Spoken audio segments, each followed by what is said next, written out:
온전한 죄사함의 은혜를 그리스도 안에 있는 우리에게 거저 주시는 우리 아버지 하나님, 그러기에 아버지 하나님의 사랑으로 이 한 주간 오늘을 우리가 살 때에 육신적으로는 우리가 하나님이 지으신 이 땅을 밟고 있으나 영적으로 본래의 우리는 주의 은혜 안에, 주의 은혜 위에 살아감을 잊지 아니하고, 그래서 때로는 어떤 어려움이 우리에게 닥칠지라도 여전히 우리를 품어주시고 위로해 주시고 그 어려움을 감당케 하시는 주의 은혜가 우리에게 약속되어 있고 부어지고 있고, 실제로 우리가 그 은혜를 누리는 그 사실로 인하여 감사함으로 살아가는 우리들 되게 하여 주시옵소서. 예수님의 이름으로 기도하옵나이다. 아멘. 로마서 8장 5절에서 6절입니다. 로마서 8장 5절에서 6절.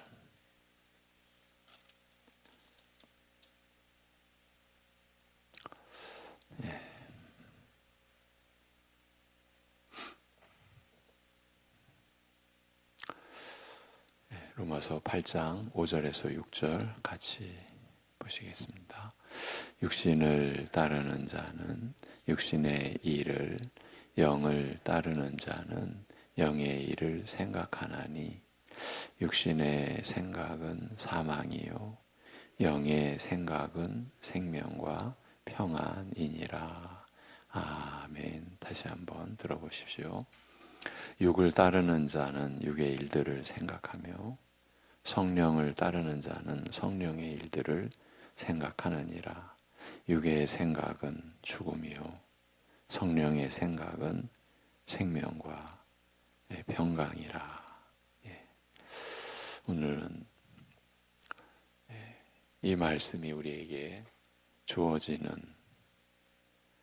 또 우리의 입장에서는 이 말씀이 우리에게 주어져야 하는, 주어질 수밖에 없는 이 앞의 내용에 대해서, 우리가 지금까지 보아왔던 내용에 대해서 개괄하는 시간을 갖도록 하겠습니다. 로마서는 복음의 은혜에 대하여 가르치면서 끊임없이 과거 이스라엘의 역사와 관련지어 설명하려 한다고 지난번에 이미 말씀드렸습니다만, 로마서 3장에서 그리스도의 구속으로 말미암아 죄인으로 하여금 믿음으로 값없이 의롭다 여김받게 하시는 그 칭의의 은혜에 대하여 알린 다음 이어지는 4장에서 이 칭의의 은혜가 어떻게 이스라엘 역사를 대표하는 두 인물 아브라함과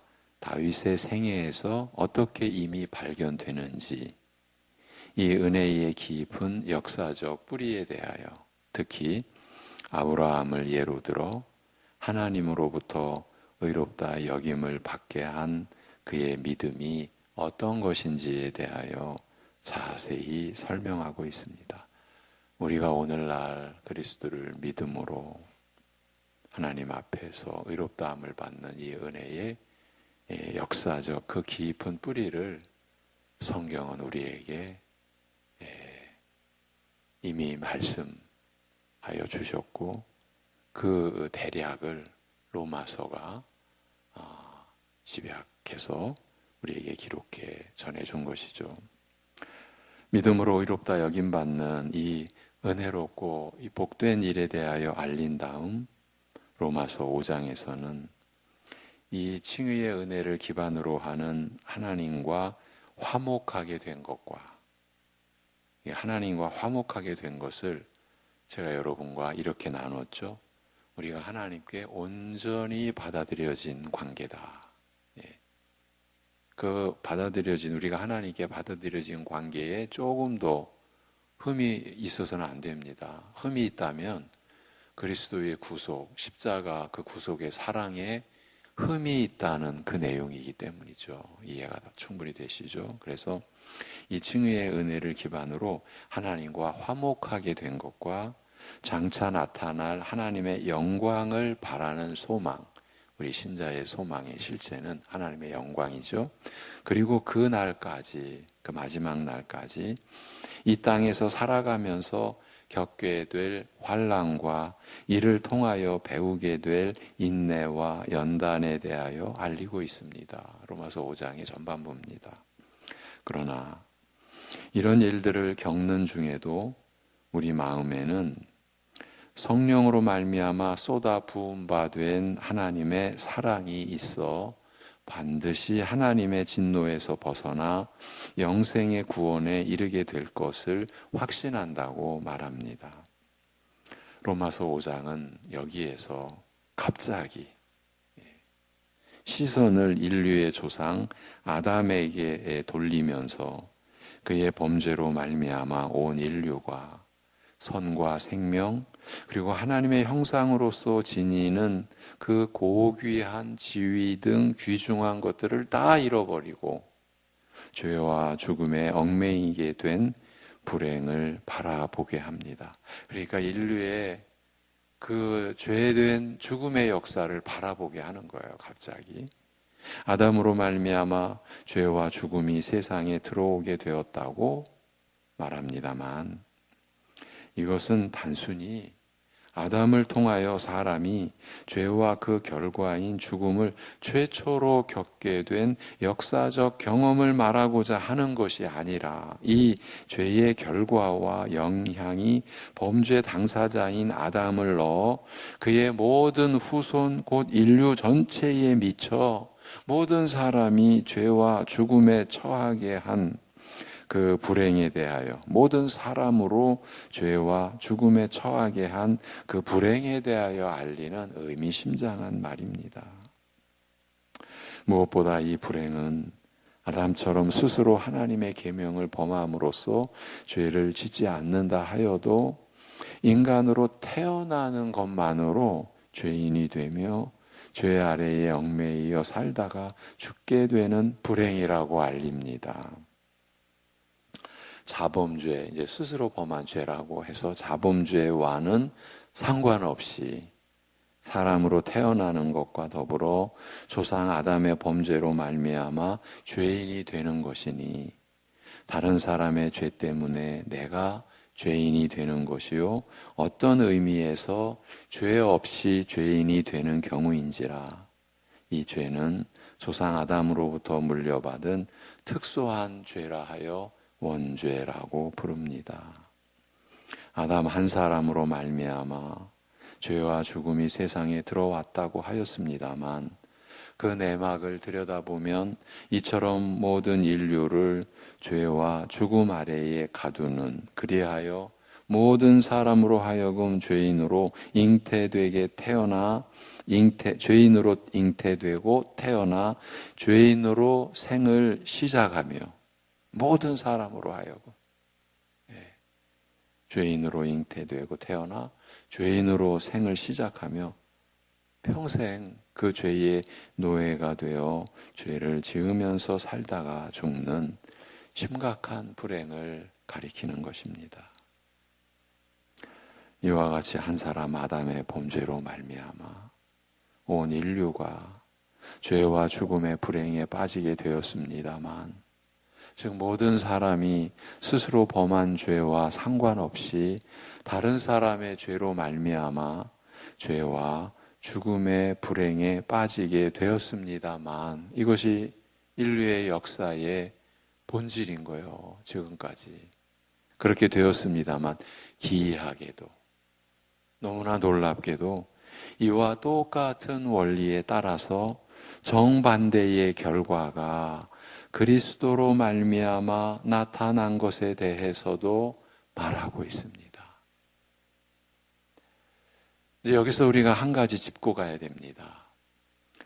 지금 똑같은 원리, 한 사람으로 인하여 모든 사람이 죄와 죽음의 불행에 빠지게 된 이런 그 인류의 역사에 본래의 모습에 대해서 우리가 확인했습니다만 기이하게도 이와 똑같은 원리에 따라, 그러니까 한 사람의 그 원리라는 거죠.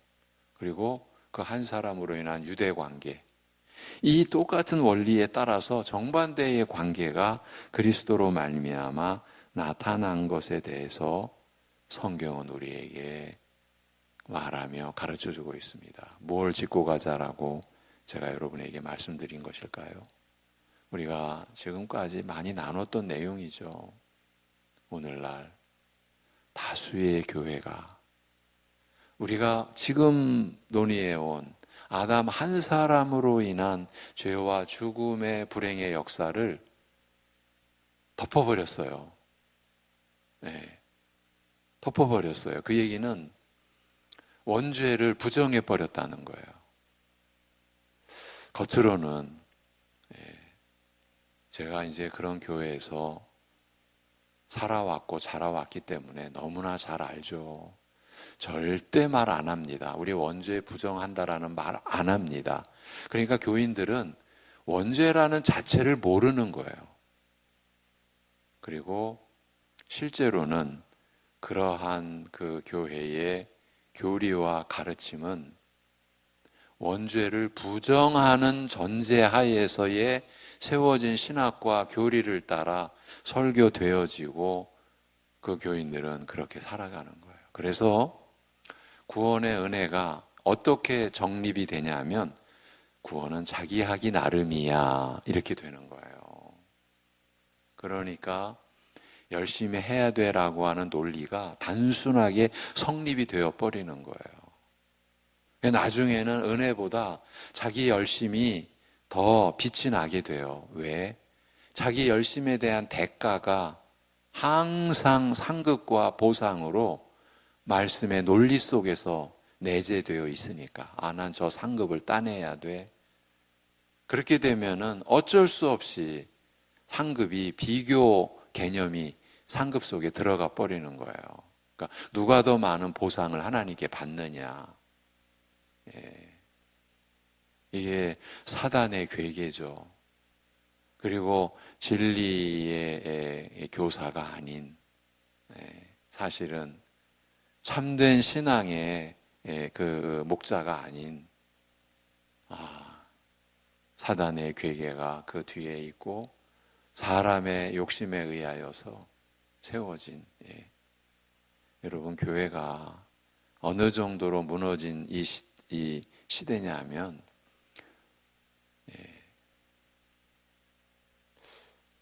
노후 대책이라고 요즘에 말하잖아요. 노후 대책.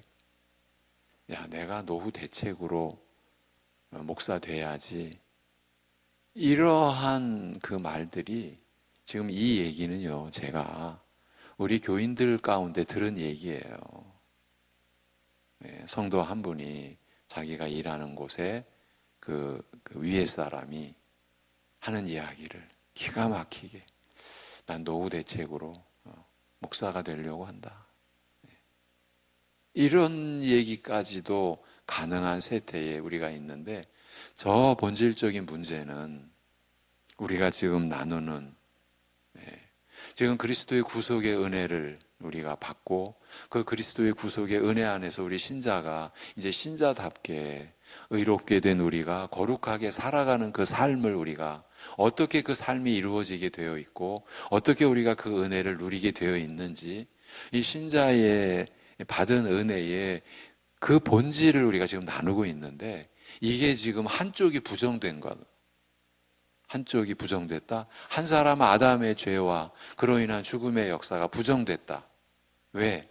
구원은 자기 하기 나름이라는 이 논리가 성립이 되려면은 원죄가 존재하고 그 원죄로 인한 부패한 육적 성품, 인간은 어쩔 수 없이 그 죄와 죽음의 불행의 역사 속에서 태어나서 살다가 죽음에 이르는 이것을 부정해야만이 구원은 자기 하기 나름이라는 이 논리가 성립이 되기 때문에 부정된다라는 거예요. 자, 이제 문제예요.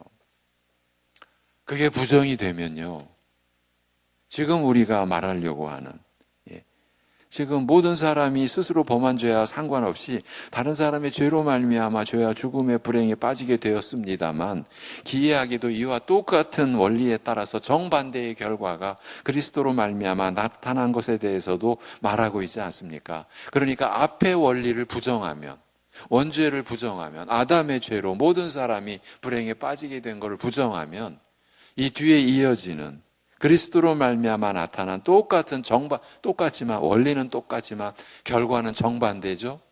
죄와 죽음이 의와 생명의 역사로 전환되었으니까요. 이게 부정된다라는 사실을 로마서 5장은 밝히고 있는 거예요. 아담이 오실자의 표상이라.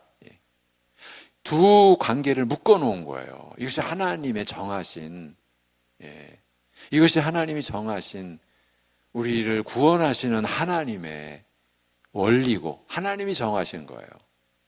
원리가 있어서 하나님이 따라간 게 아니라 큰일 날 소리 하는 거죠, 지금. 모든 창조 안에는 모든 인간의 질서와 원리도 하나님의 창조예요. 하나님께서 작정하신 거라고요. 그러니까 그 앞에 게 부정되면 뒤에 것도 부정되는 거를, 안타깝지만, 두렵지만 그러고 있는 거예요. 자, 이제 한 번 더 짚었죠. 이어가겠습니다. 한 사람의 의로 말미암아, 즉 그리스도의 구속으로 말미암아 수많은 사람들이 믿음으로 의롭다 하심을 얻고 영생에 이르게 된 것 역시 자신의 의로움이 아닌 다른 사람의 의로움으로 말미암은 것이기 때문입니다. 내가 전혀 개입하거나 거들지 않은 그리스도의 구속으로 말미암아. 그래서 우리가 은혜를 고백할 때 전적인 은혜라고 고백하는 거예요.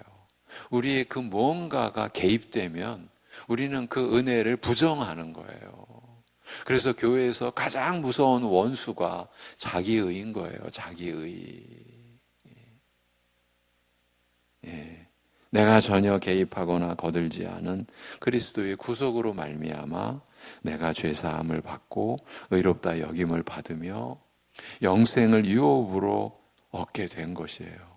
내가 전혀 개입한 것이 없는데, 이렇게 말할 수 있죠. 내가 한 것이 아무것도 없는데, 오직 그 한 사람, 그 그리스도의 구속으로 말미암아 영생을 유업으로 얻게 되는 은혜까지 우리가 받게 되는 거죠. 말하자면 인류 역사는 조상 아담의 범죄로 말미암아 죄와 죽음의 역사로 오랫동안 이어져 왔으나 그리스도에게 와서 그의 죽으심과 부활로 말미암아 의와 생명의 역사로 바뀌고 마감하게 된 것입니다.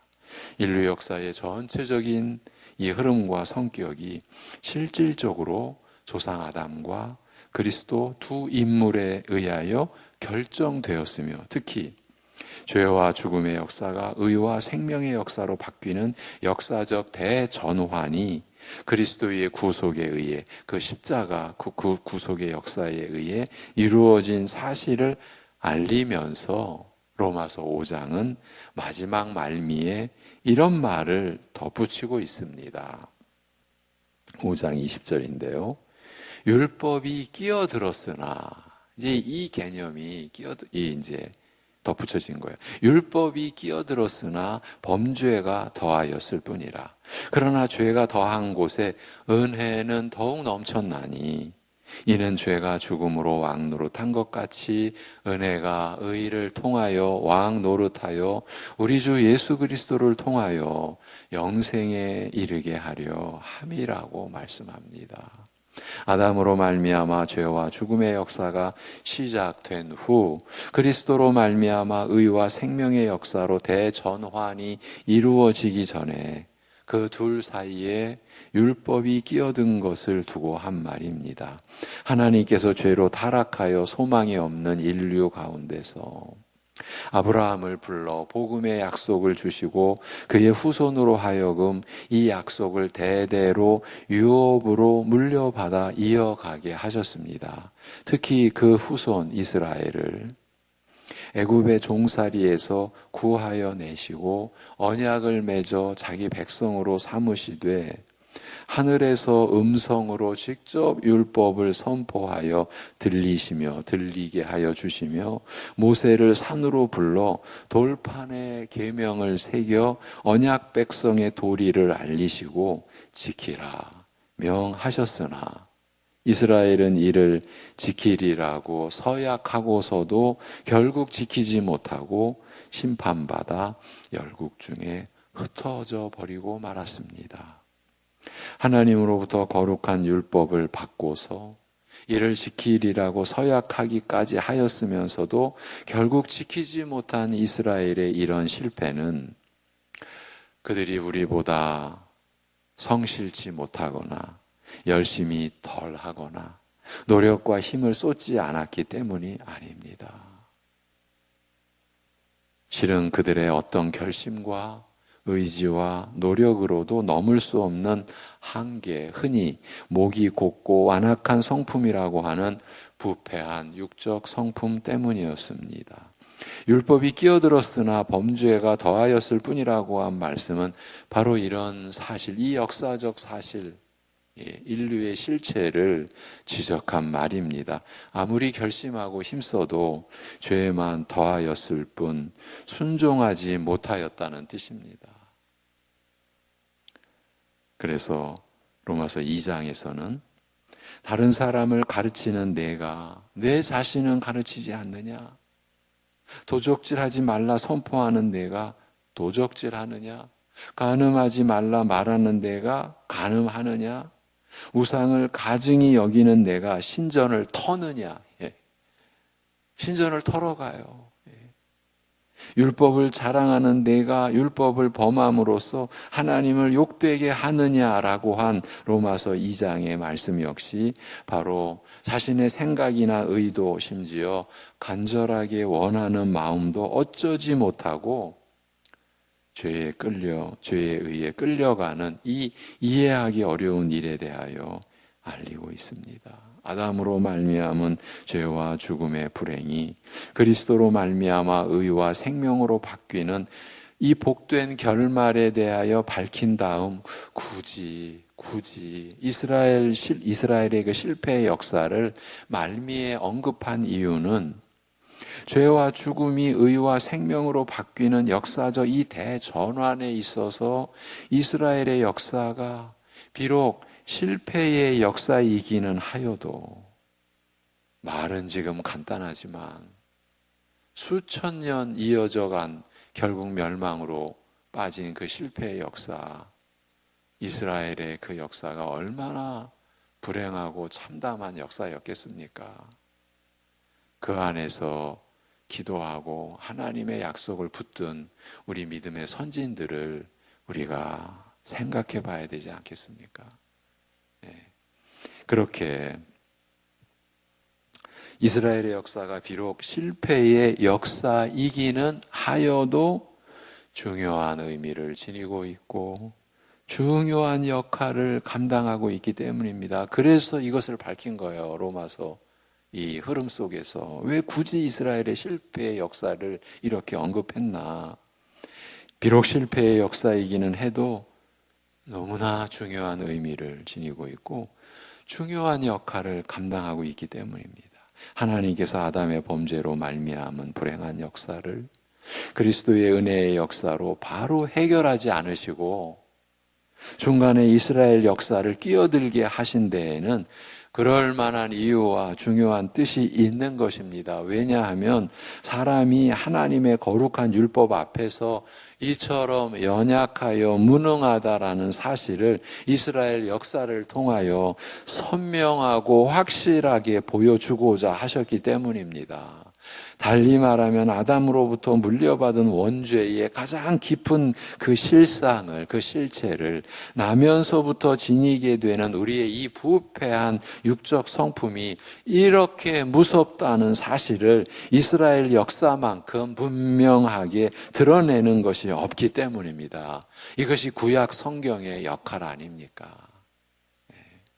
더욱이 그리스도를 믿음으로 의롭다 여김을 받는 칭의의 은혜에 이어 하나님과의 화평, 죄로 말미암아 이르지 못한 하나님의 영광에 대한 소망, 환난 중에서 배우는 인내와 연단의 삶에 대하여 언급한 다음 이스라엘의 역사적 실패에 관하여 마지막 부분에 언급한 이유는, 그렇게 덧붙인 이유는 신자가 이 땅에서 믿음으로 살아가는 삶에 있어서 과거 이스라엘의 실패가 주는 교훈이 참으로 중요하기 때문이라 할 수 있습니다.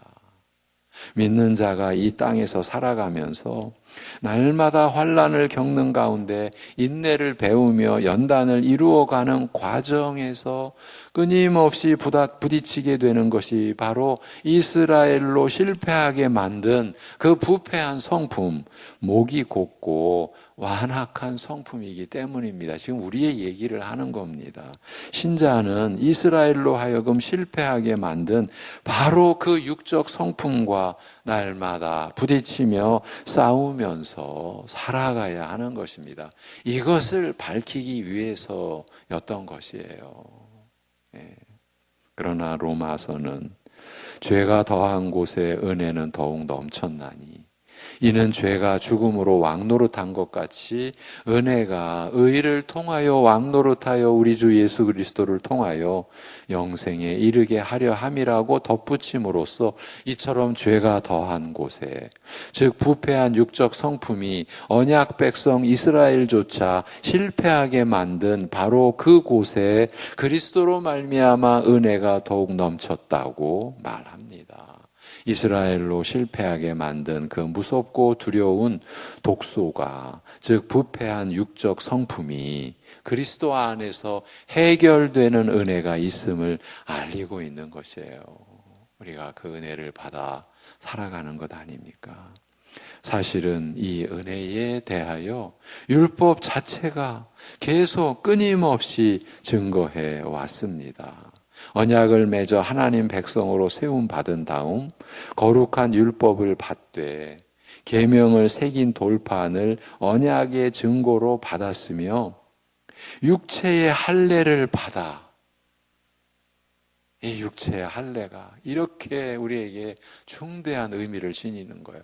이 육체의 할례를 받아 하나님 백성의 표와 증거를 몸에 지닌 이스라엘에게 거듭 마음의 할례에 대하여 증거하였습니다. 이게 율법과 선지자들의 증거예요. 육체에 새긴 할례는 끝이 아니다. 그거는 표적이다. 가리키는 것이 있었다. 무엇을?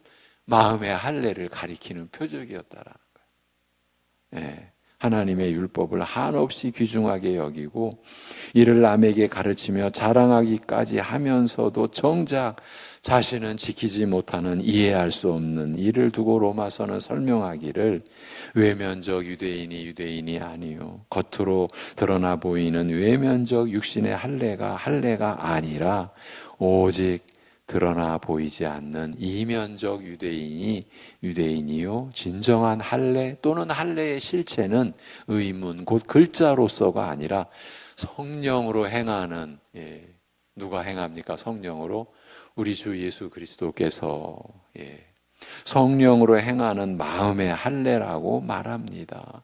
성령으로 마음에 행하시는 할례를 받지 않는 한 육적 성품으로 말미암아 죄의 노예가 된 상태에서 벗어날 수가 없음을 일깨우는 말씀입니다. 하나님과 그의 법을 버리고 떠남으로써 심판받아 열국 중에 흩어질 것을 선지자들은 예언하면서 동시에 후일에 하나님께서 새 언약을 세우시되 다시는 이스라엘의 죄를 기억하지도 않으실 완전한 죄사함과 이에 근거하여 저희 마음에 하나님의 법을 새기실 것을 약속하셨습니다. 대표적으로 예레미야 31장 33절과 34절 말씀이죠. 성령으로 그 마음을 변하게 하사 돌같이 굳은 마음을 살같이 이 부드러운 마음이 되게 하실 것이라 하셨습니다. 그리스도께서 십자가에서 죄인을 위해 죽으시고 다시 부활하심으로써 그리고 승천하신 후 오순절 성령을 보내심으로써 이 약속을 다 이루셨습니다. 지금 우리가 배우는 로마서 8장의 내용은 이 약속이 구체적으로 어떻게 이루어졌으며 이렇게 성취된 약속을 우리 믿는 자는 어떻게 구체적으로 받아 누리는가에 대하여 깊이 설명하고 있는 것입니다. 그리스도께서 성취하신 이 약속이 구체적으로 우리에게 어떻게 이루어졌으며 이렇게 성취된 약속을 우리 믿는 자는 어떻게 구체적으로 받아 누리는가 대하여, 이 점에 대하여 깊이 설명하고 있는 이 말씀을 우리가 받아서 살아야 되지 않겠습니까?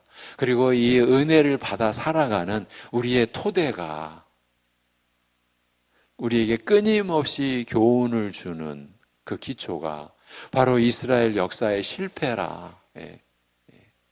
인간으로서는 어찌할 수 없는 죄의 노예일 수밖에 없는 그 인간의 실상을 보여준 이스라엘 역사의 실패가 신자된 우리에게는 이렇게 중요한 의미를 지니고 있는 것이에요. 이 토대 위에서 우리가 그리스도로 말미암은 은혜로 인하여 우리가 새 생명 받고 새 사람 되어 우리가 하나님 앞에서 영생의 열매를 맺어가며 살아가게 되었기 때문이죠. 그 영생의 열매가 우리가 매일 눈에 보이지는 않으나 일어나고 있는, 드러나게 되는 거룩함에 이르는 열매, 거룩의 열매, 의의 열매, 우리가 그 열매를 맺으며 살아가는 거죠. 그래서 오늘 우리가 살아가는 하루가 하나님 앞에서 그렇게 중요한 의미를 지닌 하루인 이 사실을 우리가 늘 일깨움 받고 살아야 하는 것이죠. 내일 이어가겠습니다. 하나님 아버지, 이 은혜에 우리가 어찌 우리가 감사를 표할 수가 있겠습니까? 이 은혜가 너무 커서, 그런데 그 그리스도의 십자가 구속으로 인하여 성취된 이 약속의 은혜가 우리에게 값없이, 그리스도를 믿는 우리에게 값없이 은혜로 주어진 이 사실이 또한 우리를 감당 못하게 하는 이 은혜 앞에서 우리가 어찌다 우리가 그 감사함을 표할 수가 있는지요. 하나님 아버지, 로마서에 기록된 말씀으로 우리가 어떤 처지에서 이런 기막힌 은혜를 우리가 받아 누리게 되었는지 또 말씀하여 주시고 또 일러 주시고 또 확인하여 주시니 감사합니다. 이러한 역사의 대전환에 그리스도께서 완전히 성취하신 그 언약의 역사, 성취된 그 언약의 역사 속에 우리가 살아가는 이 은혜를 우리가 늘 하나님을 묵상하고 하나님의 역사를 묵상하고 이스라엘의 역사를 되돌아보고 교훈받으며, 그래서 오늘 우리가 선한 양심의 의지를 갖는 이 자체가 성령으로 마음에 할례 받은 그리스도의 할례가 우리 안에서 성취된, 그리스도께서 성령으로 세례를 베푸신 이 온전한 구속의 역사 속에 우리가 이미 들어와 있음을, 그러기에 우리가 이미 우리에게 이루어진 은혜, 되어진 그 신분에 따라서 우리가 오늘도 믿음으로 성실하게 살아야 할 이유가 있음을 알고, 우리의 어떠한 현실도 그 은혜의 삶을 회방하거나 가로막을 수 없음을 우리 스스로 드러내는 그러한 믿음의 사람으로 오늘을 살아갈 때에, 그러기에 우리가 하나님의 영광에 소망을 지닌 심령으로, 그래서 하나님을 바라보고 하나님께 감사하고, 때로는 역경과 환난과 고통과 아픔이 나를 다 주장하고 나를 다 지배할 것 같은 상황에서도 절대 그럴 수 없으며, 하나님의 그 은혜가 나를 다스리시며 하나님이 나와 함께 동행하고 계시기에 그 어려움을 믿음으로 인내함으로 연단 속에서 감당해내기에 그 자체가 하나님께 영광이 되는 신자의 삶이 오늘도 우리 안에서 이루어지게 하여 주시옵소서. 우리 주 예수 그리스도의 이름으로 기도하옵나이다. 아멘.